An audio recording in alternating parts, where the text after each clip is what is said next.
Hi, I'm Rick Anthony, and welcome to the Someone You Should Know podcast, the podcast that focuses on musicians, authors, and interesting people. We like to say we're making a difference one artist at a time. So sit back, have a cold one, and get ready to meet someone you should know. This time on the podcast, a bassist from Saskatchewan who's been perfecting his craft for over 45 years. Now, he was brought to my attention from a previous podcast guest who mentioned that she had a friend that currently plays with a band that I used to love back in the 80s. Now, that band was Chilliwack. He is one of the most sought-after studio vocalists in all of Canada. Will you please welcome my new friend, Gord Maxwell? How you doing, Gord? Very well, Rick. Thanks. Glad to have you on the show today. Gord, let's talk about humble beginnings first off. I see that you graduated with a Bachelor of Music Performance degree from the University of Alberta in 1982. So I'm guessing playing hockey wasn't in the cards. I played hockey for a couple of years, but my mom decided I didn't have time to practice the piano. So I was quite happy about that because I was just getting beaten down to the ice most of the time. I say, Mom, so like I could have played the rink music and I could yeah, right. That would have been a good thing to do. My son was involved in high school hockey through his from like ninth grade to his senior year, and he did quite well. But he got some recruitment, some looks at from colleges and such. And he said, "Some Dad, I just want to do it for fun. I don't want to do it as a career." So, so he said, "Let's talk about your musical journey. How did you get involved in the world of music?" Well, my parents actually, my dad played the organ by ear. He had a big Hammond organ with a massive reverb and a Leslie stuck in the closet. Oh, nice. He rocked the house, and he picked out Broadway tunes by ear. And it just amazes me still to this day how he ever did that, without reading a lick of music. But they put all four of us kids into music to see if it would, stick. And my sister and I both kind of ended up doing it. She ended up being a music teacher in Saskatoon, teaching band. And I ended up just going out and getting a performance degree. And so when they put me on the piano, I was about 6, or I started singing, and playing the piano when I was about 6. And then got into the city band in Saskatchewan at about 11 on the tuba. And the tuba was about as big as I was. And then I started playing drums at age 11 as well.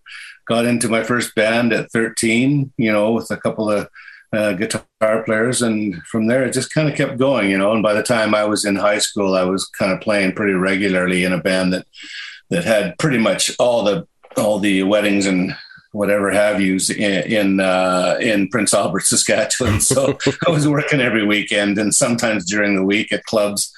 My parents, they gave us all a chance at the music because my dad, of course, loved music. He was a teacher, a vocational agriculture teacher, had to quit farming because of hay fever.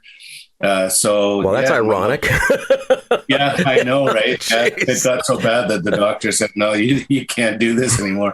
So he taught agriculture after that, and my mom was an RN.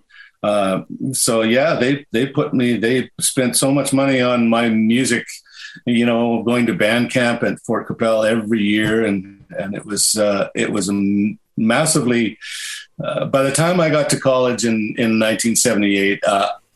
I pretty much had a college degree, from the education that they gave me. Right. Now, you talked about the fact you did drums, you did tuba, you started off on the piano. When did you start playing bass?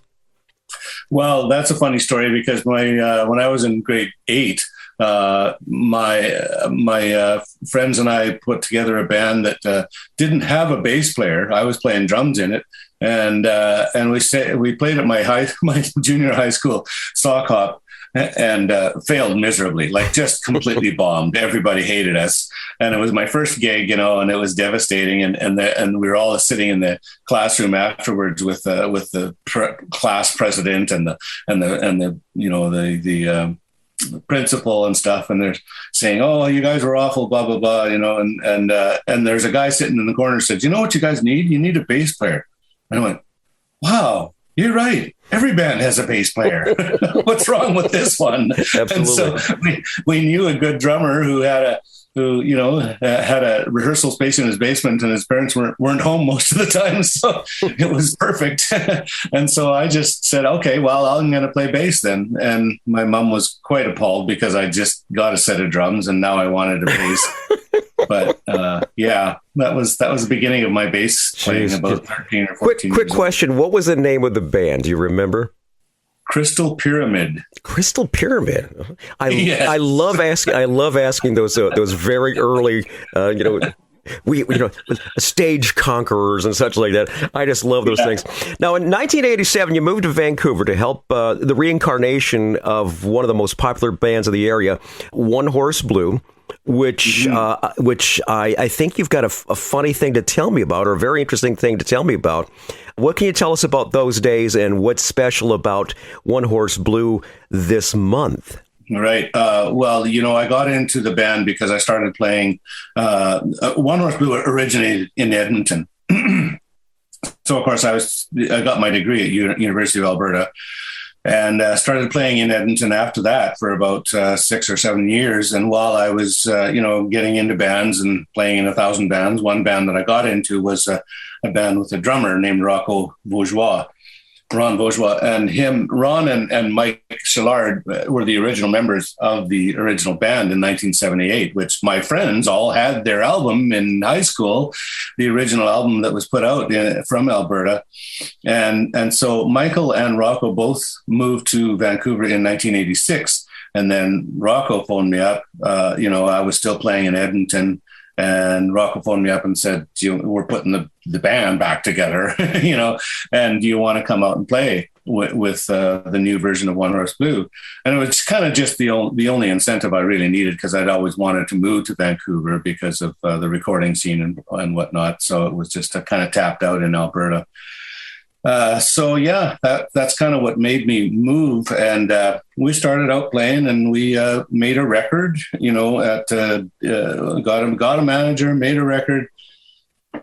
All sorts of things went wrong with it, but in the end, it finally came out with Brian Ferryman taking the reins of Savannah Music, and Brian was manager for Michelle Wright and Terry Carice and Anita Baker and the Good Brothers.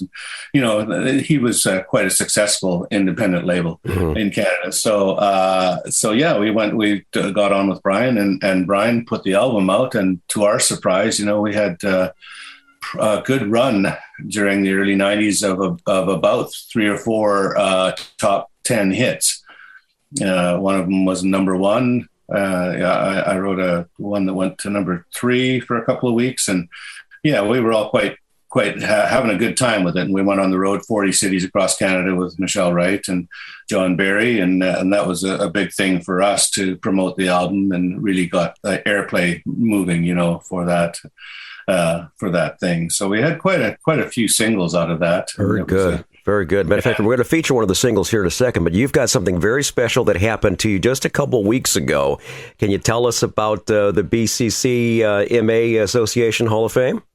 Yeah, the BC Country Music Association has lately been inducting, people into their Hall of Fame at a great rate, actually. And so they just on October 5th, we went into the Hall of Fame there as a One Horse Blue, because we won the Group of the Year about 9 times in a row, and all of us got Instrumentalist of the Year multiple times, Song of the Year, Singles of the Year. The list kind of went on and on, so they couldn't really ignore that, I guess.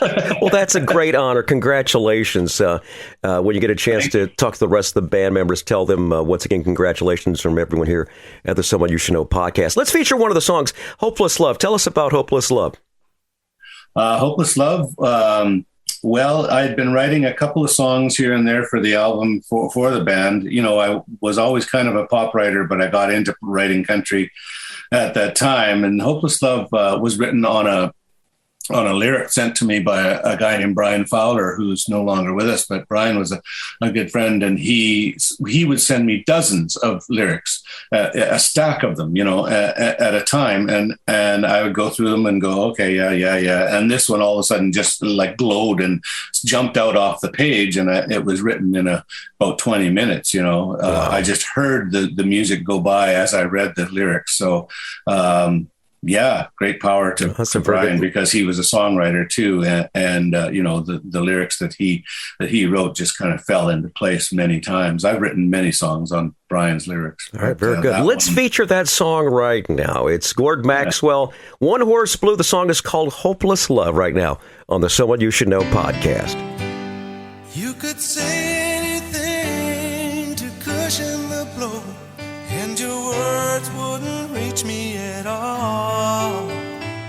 There's nothing you said that I didn't know. I knew that I rode for a fall, but I'm hurting inside, far beyond your reach, too lost to hear your call.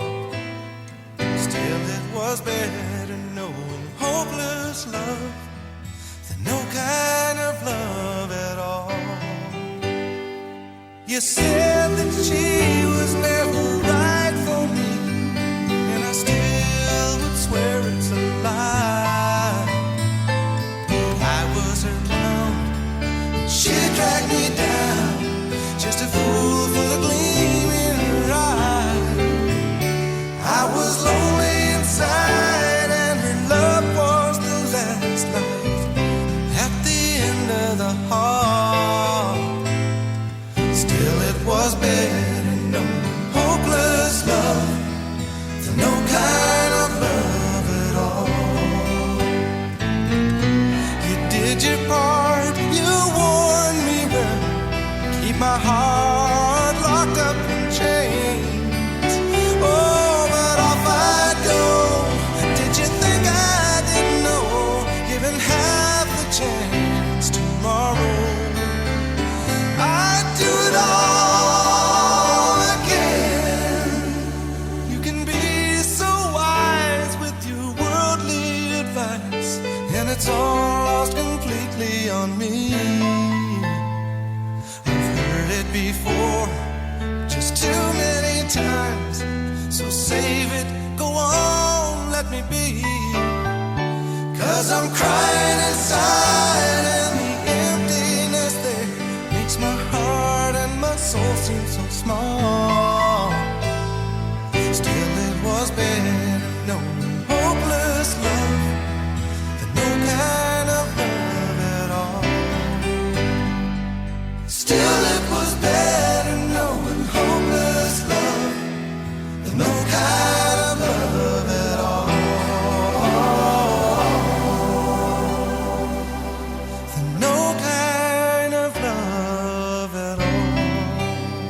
Ah, that's a real pretty one. Hopeless Love, One Horse Blue is the name of the band, featuring today's podcast guest, Gord Maxwell. Got some more great music from Gord coming up in a couple of minutes, but I want to say thanks so much for tuning in to the Someone You Should Know podcast. You can find us on the web at Someoneyoushouldknowpodcast.com. If you go, you're going to see our recent news, our archive of more than 200 episodes, and a whole lot more. If you happen to be visiting, we invite you to drop us a line and let us know how we're doing, okay? According to Buzzsprout, the service that shares us to all the streaming platforms, we are so incredibly blessed.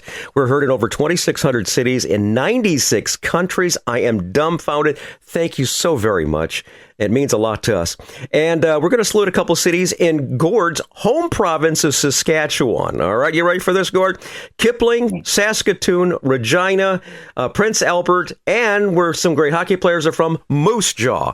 The Someone You Should Know podcast, heard wherever quality streaming audio is available. We're speaking with Gordon Maxwell. Now, Gord is, like I said earlier, he's a very sought-after studio vocalist. Now, he's involved with a lot of singing, a lot of advertising jingles, including Safeway, Canadian Airlines, Pepsi, McDonald's. Who am I missing, Gord?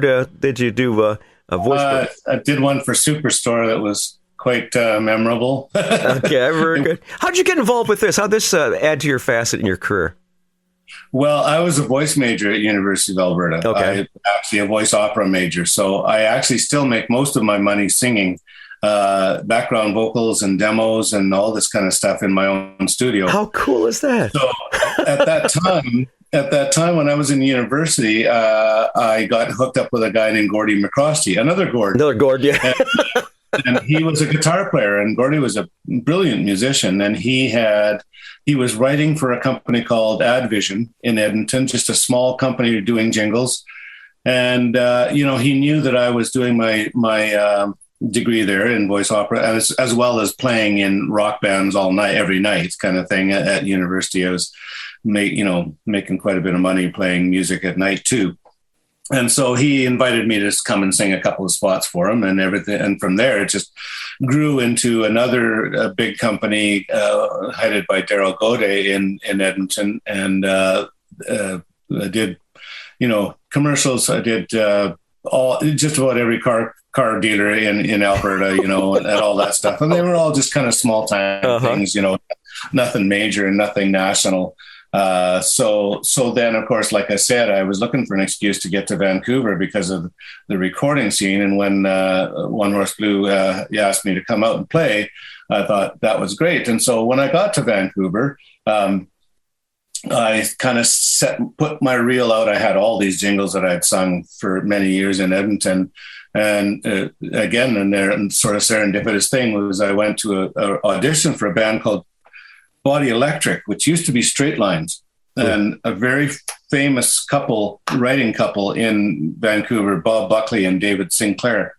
That was their band, and Straight Lines had a couple of really big hits actually. And then they changed the name to Body Electric. I went out to an audition at Bob's place in North Van, and I said, Bob said, "Oh, you sing really nice. That's, it's great." And I said, "Oh, well, I've got a reel here of some of the jingles I did in Alberta." And at the time I was thinking, it'd be nice to get hooked on with one of these bigger, big companies like Griffiths, Gibson and Ramsey, or all these companies I'd heard of that does all these big ad jingles, national jingles. And then he said, "Oh, well, I'll hand this into Griffiths, Gibson and Ramsey tomorrow." And I looked at him, I went, "You work for Griffiths, Gibson and Ramsey?" He said, "Yeah, I'm the number one writer." Oh, jeez. So I said, "Oh," but in about 2 weeks, I had a Woodward's commercial to do, and from there it just kind of took off. I was singing a lot of stuff and met a lot of people and worked with a lot of vocalists that I still work with to this day, and yeah, it was quite a thing. And David Sinclair is no longer with us, but Bob is still around, and he's just a great guy.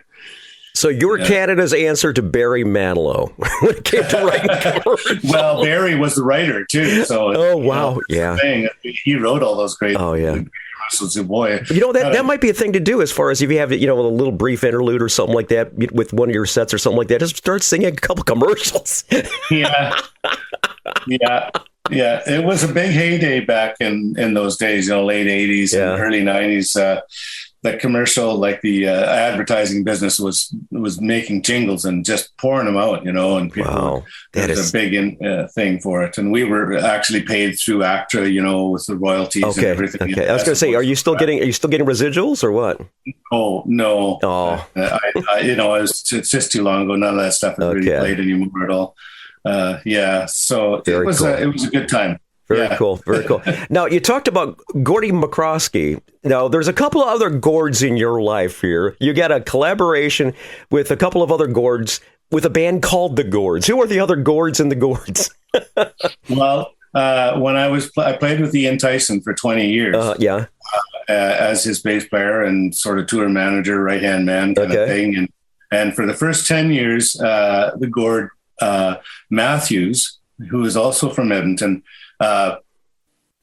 he played guitar with us and I played the bass, and it was just a trio. So he played guitar for the first 10 years. And then when he quit, another Gordon Lee Warden from Nanaimo, took the job. Now I knew Gordon Lee Warden before that. I'd played gigs with him.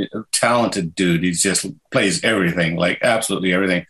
And And so, I'd worked with Lee. I had always called him Lee. That's what he goes by. His name is Lee, and everybody knew him as Lee. And then I had no idea his name was actually Gord until he joined the band, until he joined up with Ian. And of course, Ian went from one Gord to another, and he just, shook his head and I can't, this is too much.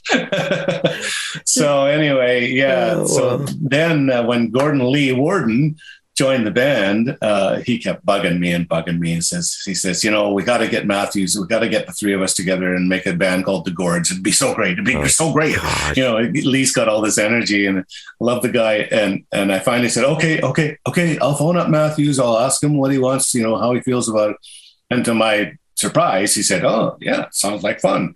So that's how that sort of came together. We've both been, Tyson alumni. We thought at the time that we would be, we would sort of shirt tail a little bit of some of the gigs and sell some albums. I got an idea for the next album title. It's just a play on the words from Moody Blues, In Search for the Lost Gord. Oh, yeah. That's a great idea. Count me in for 10%, okay? Okay, yeah. Another track we're going to feature actually is involving the Gords. It's called Childhood Memories. Can you tell us about this beautiful song? Yeah, well, we got together and we said, okay, you got some songs, I got some songs, you got some songs, and the three of us kind of put the best of our sort of repertoire together, or what fits, because it was kind of a folk rocky kind of thing. So yeah, we all had these songs, and I was just writing that song. I was writing Childhood Memories at that time. And I had all this music going, and I thought, this is pretty cool, and it's starting to take shape. But it got to be so late. We were going to write the album. We were going to actually record the album, and Gordon Lee Warden said, "You got to finish that song. Got to finish that. It's a really great, idea. You got to finish that song." And so I kind of finished it like a day before we went into the recording studio, and that's kind of what happened. We just kind of threw it together, and we were quite surprised at how well it did come together. It's a bit involved, got a bit of a Steely Dan bridge, which I'm famous for. But it really worked out well. And I chose it because obviously it's about my kids. I have 3 girls. Uh-huh. And didn't you say you wrote this in the parking lot while waiting for your daughter or something? Yeah, I wrote the rest of the lyric because the music was pretty much written, I wrote the rest of the lyric, about half of the lyrics, sitting waiting for my daughter to come out of some gymnastics or something. I just stayed in the van and forced myself with a pen and paper and went, okay, I got to write 2 more verses. Let's go. Wonderful. Gosh. Let's feature that song right now. Childhood Memories featuring Gord Maxwell on the Someone You Should Know podcast. You're going to like this one.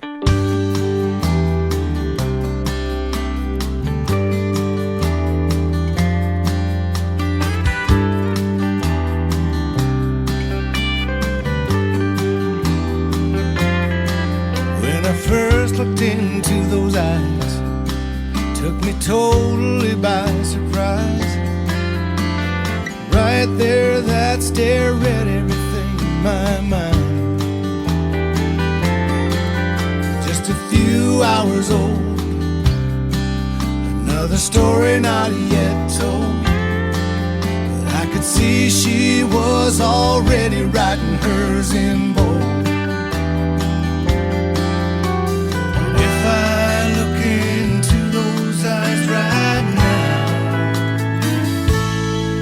I can see that little girl like it was only yesterday. Back when I was her whole world, and I could kiss the pain away. Life marches on, the road gets steep. So much is lost, but some things you get to keep. I'm trying to hold on to those childhood memories.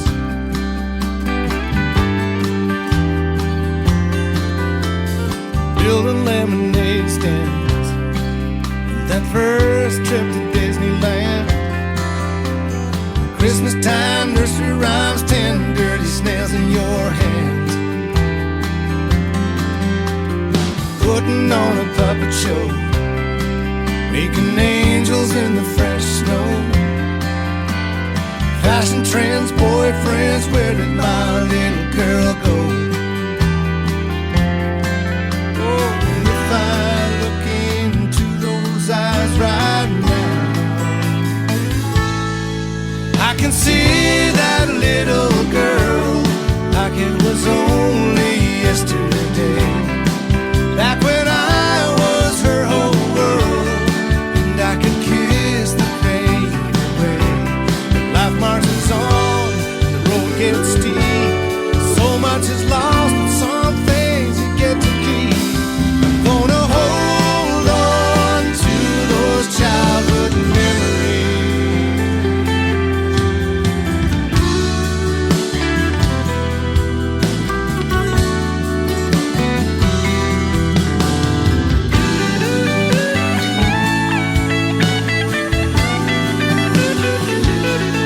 Sometimes it gets so hard to put food on the table, but I can't help but feel blessed just to still be able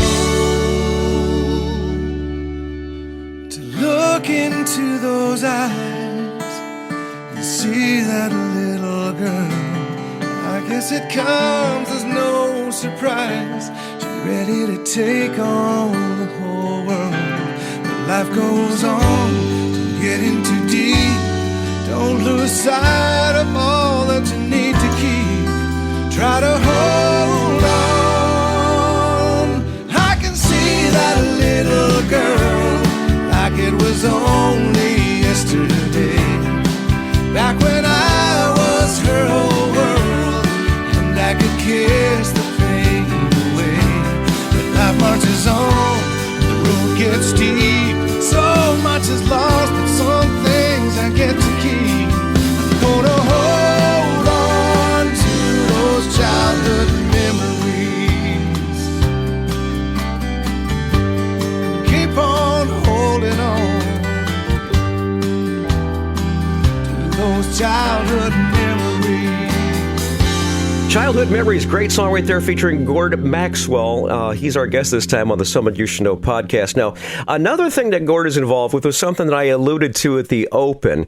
You are currently the bassist for a legendary Canadian Music Hall of Fame rock band that I'm familiar with, Chilliwack, that was from Chilliwack, British Columbia, right? Yeah. Yeah. How did you get involved with this? I mean, it's just something that came open, or what attracted you to the band? Well, you were right the first time. It was something that came open, really. I've known Bill Henderson since I actually moved to Vancouver. He helped produce our first 3 singles in One Horse Blue. So I'd known him since then, but never worked with him since. Worked with his daughter lots. His daughter, Saffron and Camille, are both wonderful singers. But I'd never really, worked with Bill. So then, of course, Chilliwack, of course, I knew every song of Chilliwack. I played in dozens of bands that played their songs. But then a fellow named Doug Edwards, who was an amazing musician, again, he played everything, and he was just one of the best. He passed away from cancer, and he had been playing in the band since about the 80s. And so at the time, we had Jerry Adolph playing in the Gords. So Jerry was our live drummer, even though Pat Stewart played on the album, but Jerry Adolph, who also plays in Chilliwack, was our drummer. So when we played gigs, we used Jerry and found that, I'd always been a singer in the city, never a bass player. I always, kind of gone through the studio as a singer, and nobody ever actually thought, okay, well, let's hire him as a bass player. So Jerry and I really clicked. We really started to play well together in this band. And I think Jerry kind of got me the job once Doug started to get really sick. Then he kind of suggested me, I believe. So that was that. I went out and kind of did a half audition with Bill, and this was about 7 years ago, just after I'd finished with Ian, because Ian was pretty much finishing his career up at that time. So like I said, it was kind of a boyhood memory, boyhood, kind of thing. And I love playing with Bill. He's just one of the finest people in the world. He's selfless. He's a saint. I remember when that song rose to fame in '81 when it came south of the border into to the States. My Girl was such a big hit and everything. It's still one of my all-time favorites. What is it like playing in front of all those adoring Chilliwack fans when you get a chance? Yeah, well, it's cool. We played for a lot of people with Ian too, but not on a real consistent basis like that. There's a lot of people that sing along with the songs. We just did a gig in Halifax where everybody just went crazy. It was just crazy. Those people just loved everything we did, and they knew every word of every song. So yeah, it's very cool. I've had some very cool moments. The coolest moment I actually had was with Ian at the Edmonton Folk Fest, doing 4 Strong Winds and closing the whole Folk Fest with actually Ian, because they close every Folk Fest with 4 Strong Winds in Edmonton. But when Ian did it, it was real special. Yeah. Very cool. Very cool. Tell you what, now let's go back to 1981. One of my favorite songs. Here's Chilliwack with My Girl right now on the Someone You Should Know podcast.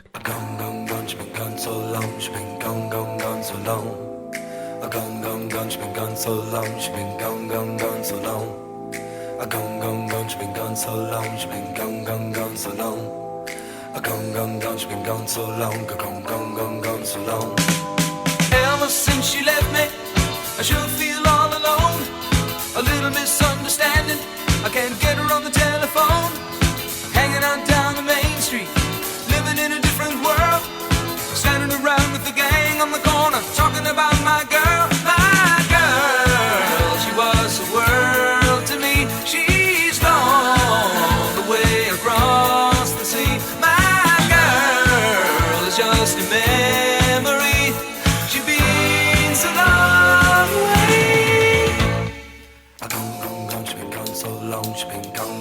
So long. A gone, she's been gone so long. Gone so long. A gone, she's been gone so long. She's been gone so long. She didn't have to leave me. She didn't have to run. She didn't have to go without a word to anyone. I hope she's doing alright. Got no way to know unless she gets to hear this song. Hear it on the radio. My girl, she was a world to me. She's gone, and that's a tragedy. My girl is just a memory. She's been so long away.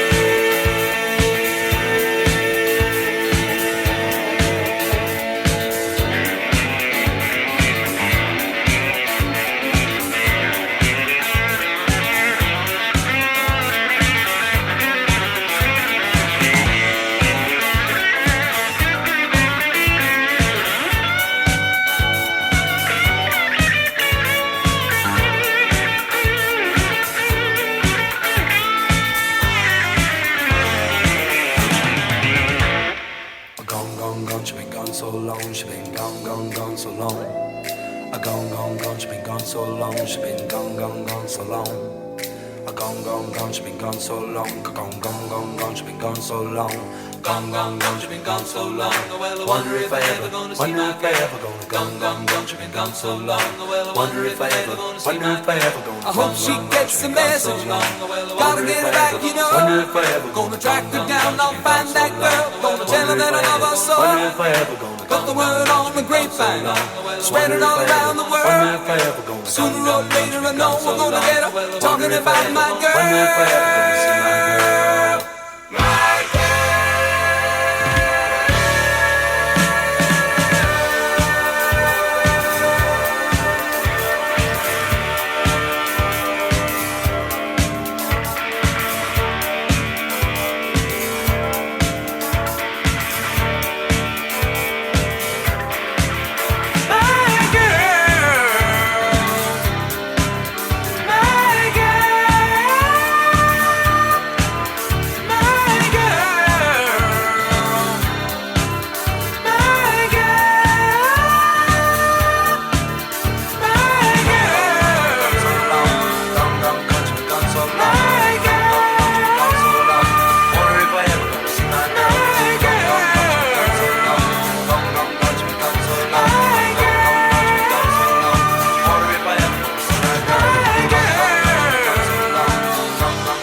That takes us back to 1981. The band was Chilliwack, and my guest is the current bassist for Chilliwack is Gord Maxwell. Gord, you've been on the road for many, many years. You've been doing this for a very, very long time. The next feature is called Tales from the Road. These are those infamous road stories where things didn't go quite as planned. Kind of think of your Spinal Tap moment. I'm sure you got a couple of good ones. What comes to mind? Well, I tell this story a lot. I was going to go on tour in California with Ian, and early morning. It's like 6 a.m, and I had to make it to San Diego. I had a flight to San Diego. We started out there, and but it was through Calgary. So I checked in. My bags in Vancouver, you put your bags through before you actually go through customs. So I put my bags through, my guitar and my suitcase, and I go in through customs, and I've got this P2 that's or a visa that's good for a whole year, and that's usually what I carry. But this particular time had some big guy who wanted more. He wanted the actual petition, the letter. That was that you need to get the visa with, which I'd never been asked for, but apparently some people have said you should carry that anyway, and I didn't, but I had this P2 in my passport, and so he would not accept that. He wanted the letter, and he wouldn't let me through. So I had to phone the manager, Paul Massioli, who also got Lydia, somebody or other, McEwen, I think, in New York for the union. We had a three-way going, and this officer was just totally belligerent. Like he was gonna make my life absolutely miserable, and he ripped my visa out of my passport. And I'm on the phone. I'm going, he ripped my visa out of my passport. Can he do that? And Lydia says, he can do anything he wants. Just be calm. And so anyway, longer story shorter, he wouldn't let me through, and I had to go through, go into the office and all this stuff, and then miss my plane. So anyway, they had to redirect me to LA, and I had to rent a car in LA and drive to San Diego. And I got there, and Corb Lund was with us. He was warming us up on this tour. It was about 5 or 6 dates. And first one in San Diego, and I get to San Diego about 5 o'clock, and they're sound checking, and I have no bass and I have no clothes because they didn't make it there. And I wore Corb's shoes and his shirt, which I was swimming in, of course, because the guy's all 6'5" at least. And so anyway, it was I followed my bass through that. I picked up basses. You got a sound man who says know somebody with a bass. Here, play this. I played some dog basses for about three gigs, following my bass all around California, and phoning on them every night, trying to figure out where it is. Finally caught up with it in Fresno, and picked it up, and finally got my bass for the last couple of gigs. Geez, gosh. It was just horrible. It was just the worst time I'd ever had going through customs. Yeah. You're carrying that around with you now, though, right? As far as that statement, that letter? Yeah. Well, Chilliwack doesn't go to the States. Oh, they don't? Okay.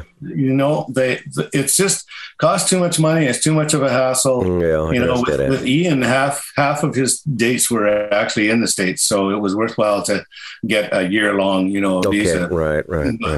Yeah, we don't go to the States with Chilliwack at all. Well, we'll have to go north of the border to watch a Chilliwack show or so. Let's talk about socials. Let's find out what's the best way for people to stay in touch with what you've got going on. I know you got a website, and let's talk about what you got. Well, not a whole lot. I tried. I didn't get into Facebook because when it came out, strictly because I didn't have the time for it. I thought, I don't even have time to read my own emails. Why would I want to go scrolling through this? And so, I have had some reservations about that, of course, through the years, but I never really got into social media at all. Mm-hmm. So I do rely on the expertise of others. I have a website for Pure Pacific Music. .com, which is with Laurie Thain. We do a lot of work together there. There is a website for thegords.com. And of course, there's one for Peacenik Collective, which I believe Cheryl, you were talking to Cheryl. That's right. That's right. That's right. Yeah, it's a fun group. Yeah, we haven't got a lot of gigs, but we are spreading love. So hopefully it'll be more coming up. With the different groups I play in, there are websites, but I myself, if you punch in Gordon Maxwell, you'll probably just get a resume. Well, tell you what, we've got the link. So what we'll do is we'll include them down in the show notes. So anyone who wants to find out where you're going to be playing at, if the Gords are going to release that previously unreleased album in Search for the Lost Gord, we'll find out. Now, you mentioned Lori Thain just a few seconds ago. You're collaborating with her. She's a member of the BCCMA also. And it's a cool collaboration. Let's talk about that now. How did you get involved with working with Lori? Lori got inducted a few years back into the Hall of Fame. I don't know if you're familiar with her story, but she was the first winner of the Du Maurier Search for Talent contest in Canada. Oh, really? In the 70s, and that's what kind of launched her career as a country music artist. And she's a writer and a singer, and she went through a long time, trying to promote her own career. And then she decided that was enough. She was done losing money, and she dropped her guitar and she went to Japan to teach English. And so started teaching English in YMCA and then in some school system and And it was only going to stay there a few years, ended up staying 10 years, getting her master's degree in teaching English to students, to young children through music. Because she would actually send me this stuff from Japan and say, oh, I've got this great little melody, blah, blah, blah, lyric. Can you put a track to it? And I go, oh yeah, here's a simple little track, and she'd take it back and have this kind of in-class research going. So she learned a lot about that. She got to know a lot of people and got some connections. And when she came back mostly because her brother had passed away, and she wanted to take care of her mom. So she came back, when she came back, she had a contract in her pocket, basically from Oxford University Press, who wanted some children's music to go with their online course. And so we became, at that time, kind of custom children's songwriters, so that, the company, or the online company, would give us a topic, a vocabulary, and go for it. And we would write a song, a kid's song, and they would put it into their thing. So, wonderful! So we did that for a long. We don't have a contract right now of any kind, but we did something for them. We did a lot for a company called DTP in Vietnam. Nickelodeon was involved with National Geographic, and some of these other big companies that put out online music. Right. So we started writing that, but we also write songs together. Lori and I started playing. I started being a bass player for her music many, many years ago, before she moved to Japan. Like back in the early 90s, I was playing with her on a regular kind of basis, just as a trio. Actually, Gordy Matthews was in that band as well for a while. So I'd known Lori for a long, long time. I've known her since soon after I moved to the city. We got to be good friends. Wonderful. So that 10 years she was away in Japan, just kind of launched another career for her, which I'm just tagging along with. She gets all the clients, and I go, okay, well, here's the music. Yeah, okay, bye. You do everything else. Very good. And she does it well. I'll tell you what, we're going to close the podcast here with another song. This is one with you and Lori, and it is a very special song because it pays homage to Canada's 150th birthday, a song called I'm a Canadian. Can you tell us about this great song? Yeah, actually, I am Canadian. I am Canadian. Yeah. Yeah. We wrote an entire album of songs about British Columbia, and it's called Be Seeing is Believing. Oh, great title.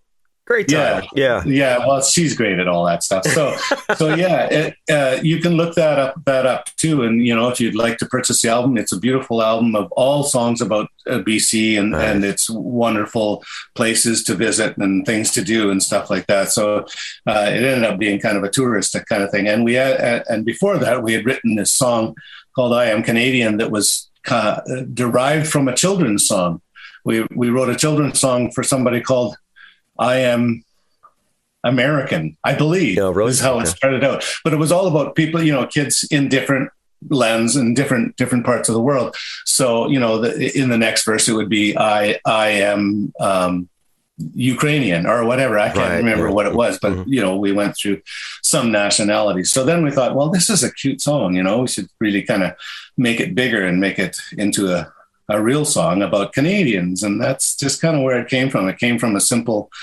beginnings, and we added it on as a bonus track to Be Seeing is Believing, just because, really like the song. I like it too. And we're going to close the show with that. And Gord, it's been great talking with you today. This has been a real treat. And you came to us through Sherelle, and it was really, really nice to hook up and talk about your career and of course Chilliwack and of course what you're doing now. And I really and truly want to say thanks so much for being a part of our growing family here on the Someone You Should Know podcast. Thanks for having me. It was a great time.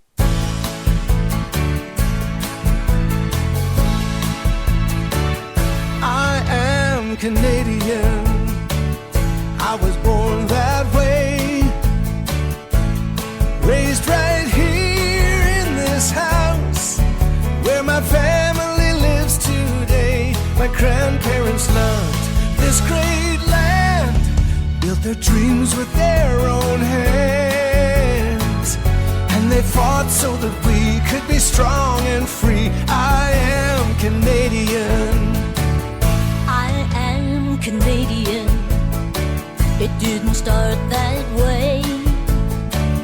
I was only 3 years old when we came to this land to stay, leaving everything behind, not knowing what we'd find.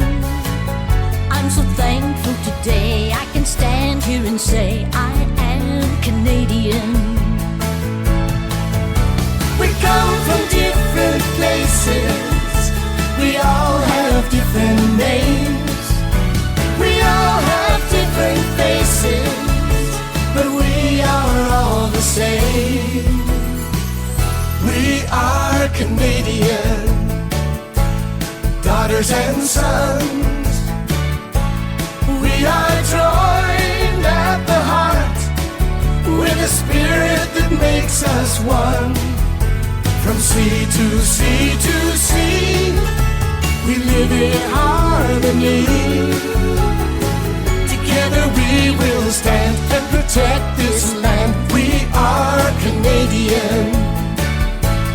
Deep inside there's a quiet pride. We are Canadian. Hi, this is Rick Anthony, thanking you again for listening to this episode of Someone You Should Know. Now, if you're an aspiring musician or an established musician that's looking for a little exposure, I invite you to drop us a line at someoneyoushouldknowpodcast@gmail.com. That's someoneyoushouldknowpodcast@gmail.com. Also, I invite you to tell a friend about the Someone You Should Know podcast.